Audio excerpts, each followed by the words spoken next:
Hi, I'm Celeste and welcome to Find Your Purple. If you watched one of my intros, I talked about my passion being writing. I'm not positive it's my purple, but it's my purple for now, and I think it's getting me there. I wrote a book 25 years ago, maybe, self-published it called Follow Your Dreams Before Your Life Becomes a Nightmare. Wasn't very good. Good messages in it, and it was good process for me to go through, but I was writing totally from my right brain. And I think that came from 20 plus years in the corporate world where the right brain was where I needed to function to be able to survive and thrive in that environment. I call that year after it as my detoxing year because I had to reopen to the creativity side. From there, I graduated to writing a series of children's books. They were about third grade level.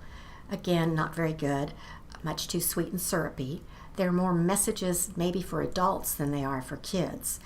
And it was called The Adventures of Andi O'Malley. And here's kind of a series. I think there are 11 in the series. But what it did for me in looking back, they were never meant to publish either. I self-published them again. That was that corporate part in me that, you were supposed to make money with writing. I didn't think about it from a standpoint of getting in touch with my feelings, which is, I think, what it was. It was at a time where people talked about journaling. It was big on Oprah about journaling, and I didn't feel I could journal because I didn't want to be true in my journaling because I was afraid people would find it. How could I write that today I hated one of my kids? I'm not sure I would have written that, but I'm sure there were moments I felt pretty irritated with my husband or my kids, and I was afraid people would read what I wrote about them and it would hurt their feelings. And when you get to editing it that much, then you're not journaling.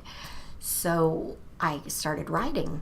Did not know that this is what was going to happen, but my writing was my way to express myself. It was my pressure cooker valve. I think I would have had a lot more emotional problems with our marriage and with my life had I not had that outlet. And when I look at the books and the order of the books, I know exactly what was happening in my life at that time, what emotions or what anger or what was going on, because the message in the book kind of spoke to myself on a different level. That was the one time I was more honest and more authentic, is when I got into the zone of writing. And I would look back sometimes and not realize what I wrote. So they're good to have for my daughters because each of them has a story of what I was doing in my life that brought the story out. And I think that's what happens with finding your passion. You start looking back and seeing clues in your life that you need to listen to. So the Andi OMalley series, again, not that good for kids, but really valuable for me as a lesson.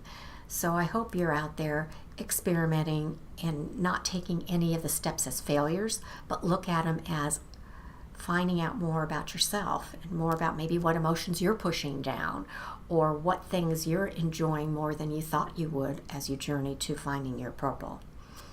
So in the meantime, grab your cup of tea, sit back, and let's start sharing.